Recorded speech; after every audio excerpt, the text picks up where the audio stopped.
Doctor talks में आज हम बात करेंगे बहुत सी बीमारियों को लेकर।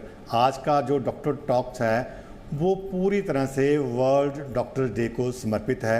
हमारे साथ डॉक्टर हैं, डॉक्टर रजत दत्ता जी हैं जो सर्जन वाइस एडमिरल हैं और रिटायर्ड हैं नेवी से, और वशिष्ठ मेडल सेवा मेडल से इनको सम्मानित भी किया गया है। और इस समय director cardiology Ojas group of hospital Panchkula से हैं। डॉक्टर साहब आपका बहुत बहुत स्वागत है जी। तो दूसरे डॉक्टर हमारे साथ हैं डॉक्टर तेजवीर सिंह सिंधु जो कि इंटरवेंशनल रेडियोलॉजिस्ट हैं मैक्स हॉस्पिटल। डॉक्टर साहब आपका भी स्वागत है जी। सच धन्यवाद।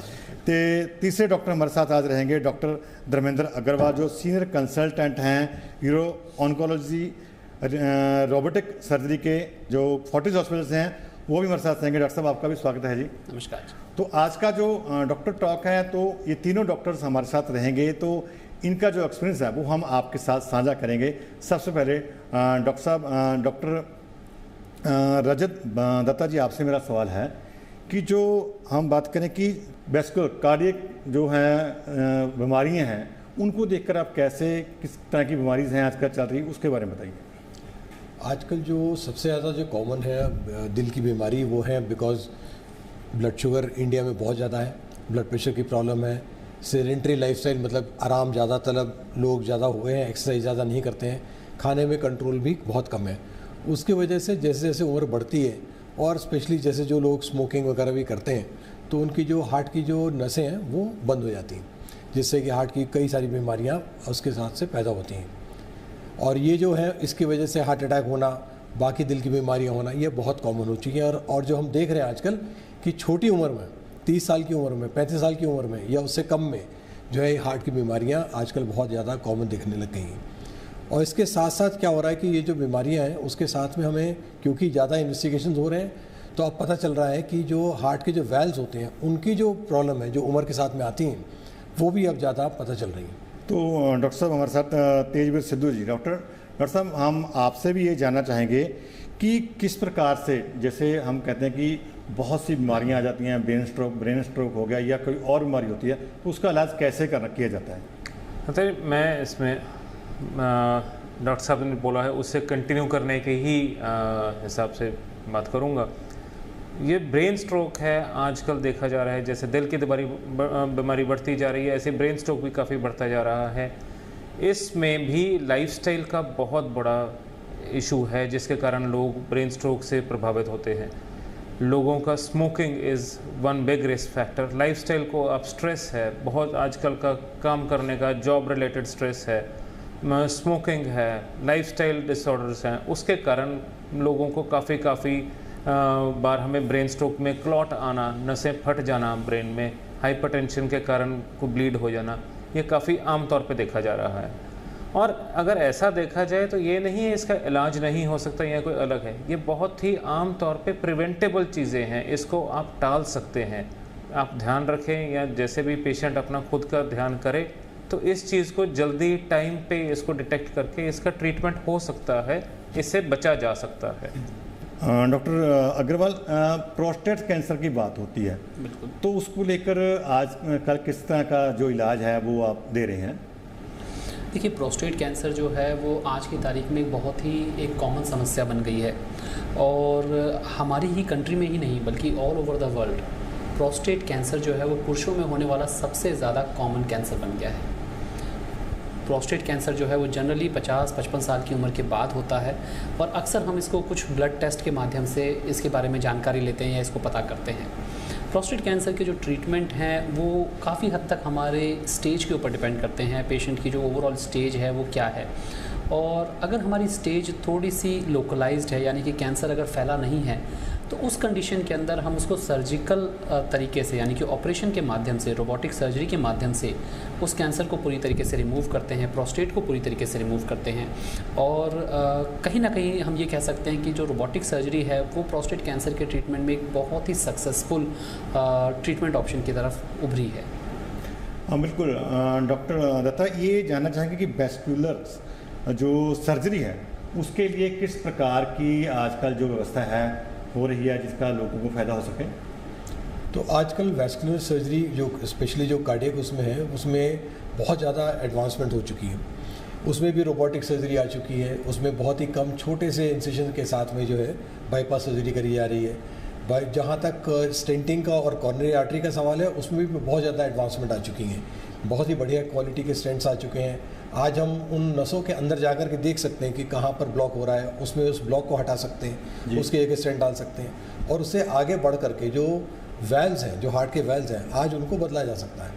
जो आज से कुछ साल पहले तक जो ट्रीटमेंट अवेलेबल नहीं होती थी या बहुत ही ज़्यादा खतरनाक होती थी, और कुछ एक उम्र के बाद वो ऑपरेशन करा जाना भी बहुत मुश्किल होता था, आजकल वो सब छोड़ करके बगैर हार्ट छाती को खोले, बगैर हार्ट को बाईपास में डाले हुए, बगैर पेशेंट को बेहोश किए हुए, पैर की एक छोटी नस के थ्रू जो है हार्ट का वैल्व आज बदला जा रहा है। और ये जो वैल्व है ये 10-12 साल तक कम से कम चलते हैं, और उसके बाद में जब वैल्व ख़राब होता है उसके अंदर दूसरा वैल्व डाला जा सकता है। तो इससे जो है बहुत ज़्यादा ट्रीटमेंट में एडवांसमेंट आ चुकी है। मतलब कि सर्जरी की ज़रूरत नहीं पड़ेगी। करीब जो कुछ जो सिलेक्टेड पेशेंट्स हैं उसके अंदर तो नियरली 90% है कि हम उसको बगैर सर्जरी के ट्रीट करते हैं।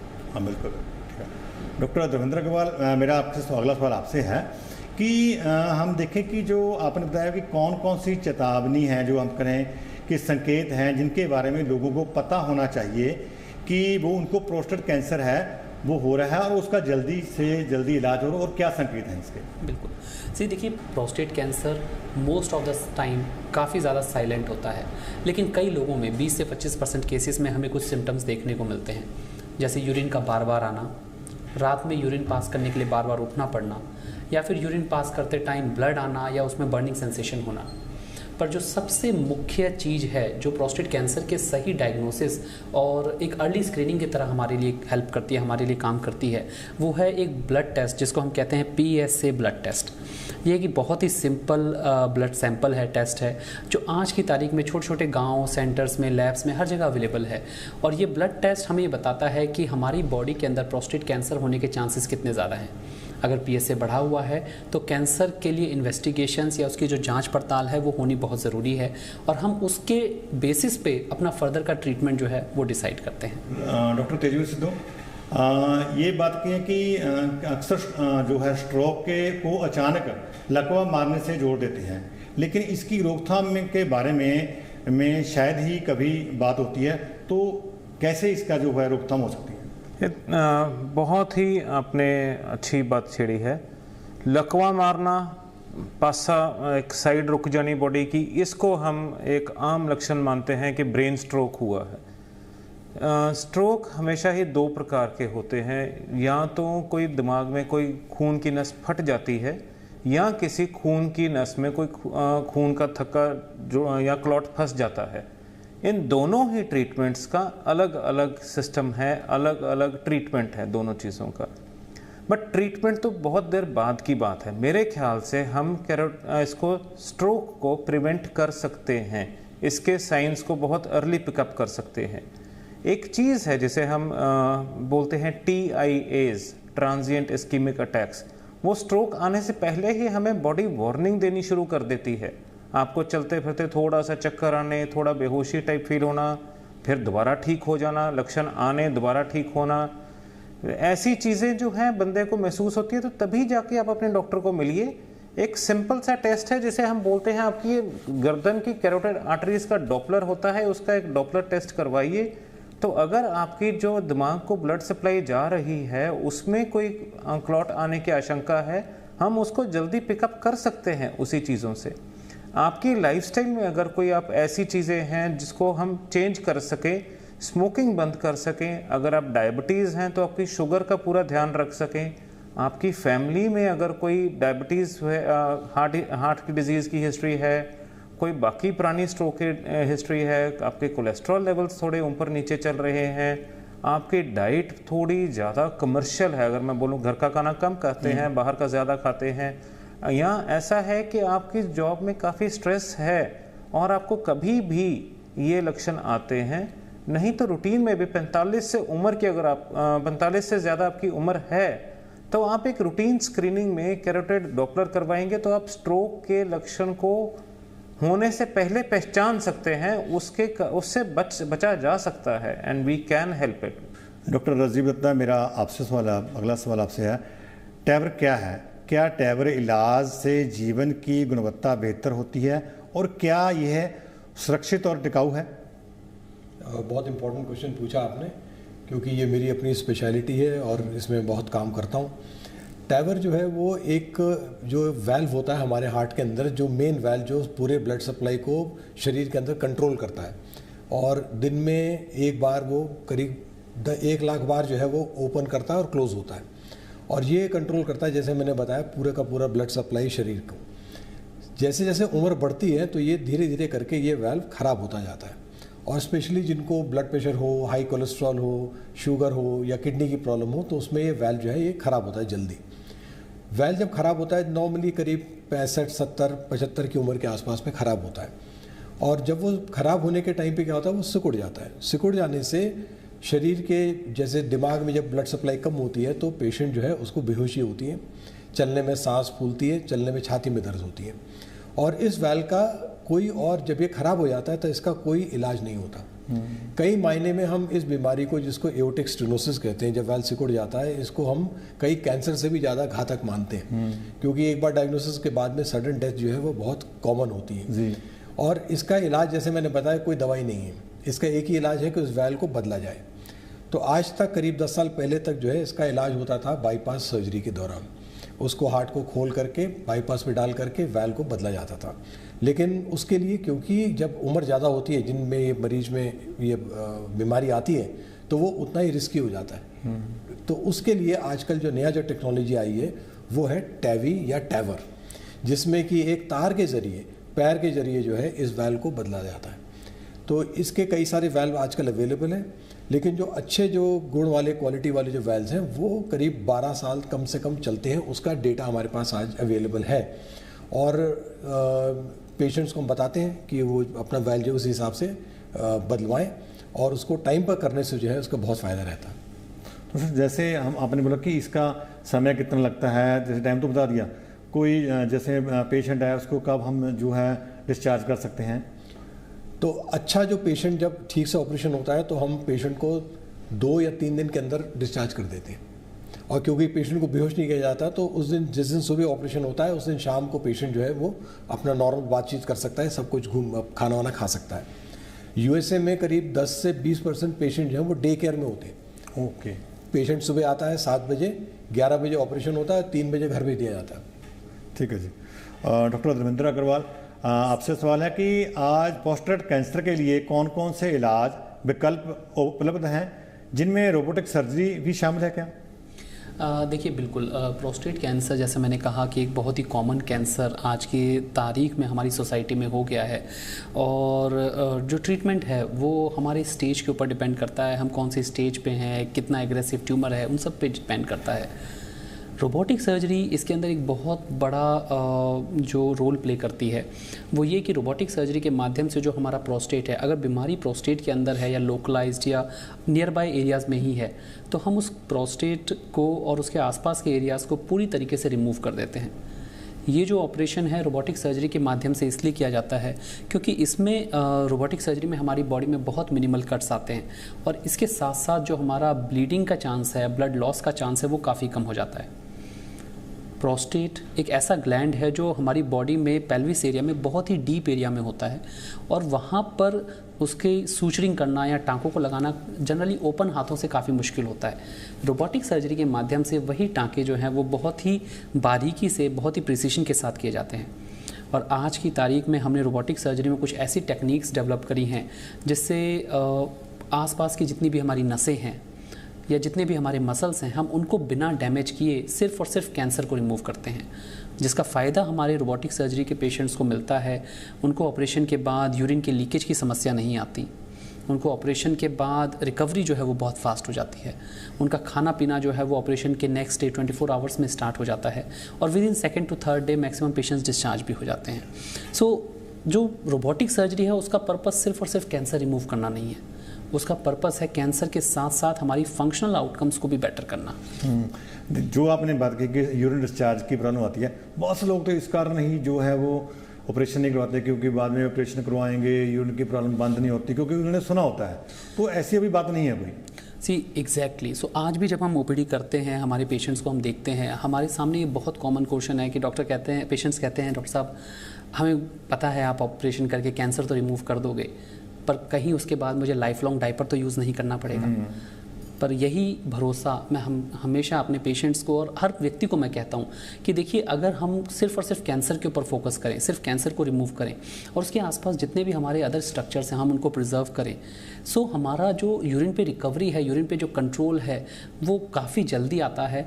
और आज तक हमारे जितने भी पेशेंट्स रहे हैं, मैक्सिमम पेशेंट्स के अंदर 1 से 1.5 महीने के अंदर यूरिन पे 100% कंट्रोल भी आ जाता है और उनका डायपर यूज़ करना या लीकेज होना जो है वो पूरी तरीके से बंद हो जाता है। ठीक है, तो डॉक्टर सिद्धू आपसे सवाल है अगला। कैंसर के बारे में जागरूकता बढ़ रही है, लेकिन इलाज को लेकर डर अभी भी बना हुआ है।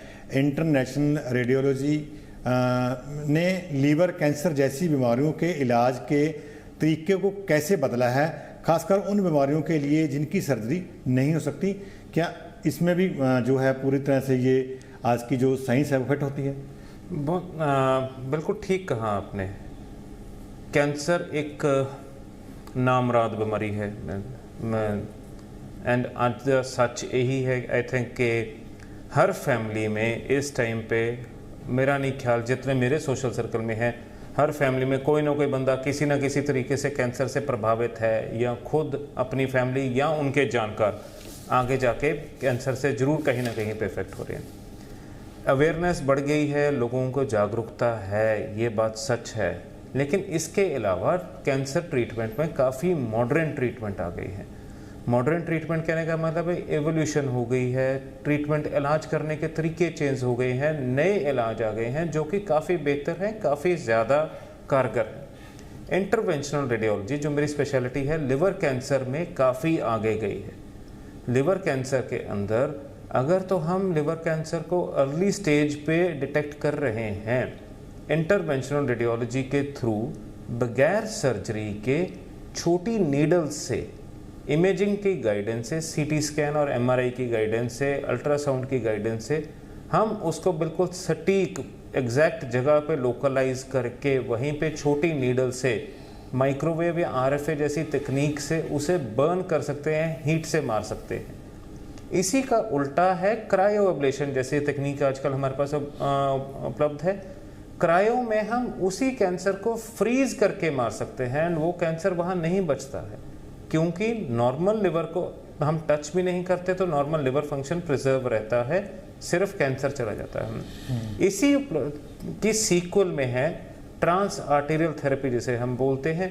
उसमें आप कैंसर की ब्लड सप्लाई के थ्रू जाके एक पतली सी बाल जितनी पतली ट्यूब होती है कैथेटर, उसके थ्रू हम जाके पूरा अंदर उसमें पहुंच के उसकी ब्लड सप्लाई को टारगेट देख के उसके अंदर कीमोथेरेपी इंजेक्ट कर देते हैं और ये कीमो बॉडी में किसी और एरिया में नहीं जाती है तो कोई साइड इफेक्ट नहीं होता है।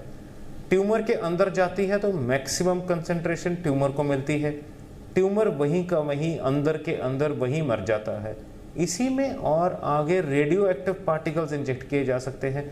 सो काफ़ी रिसर्च हो गई है एंड इसमें लिवर थेरेपी तो बहुत ज़्यादा, बल्कि आज की डेट में इंटरवेंशनल रेडियोलॉजी पर काफ़ी डिपेंडेंट है लिवर कैंसर का ट्रीटमेंट।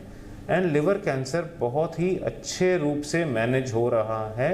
काफ़ी लोग हमारे हैं, पेशेंट्स हैं जो कि बहुत अच्छी जीवन कैंसर फ्री लेवल में सर्वाइव कर रहे हैं। So it is possible, cancer is curable.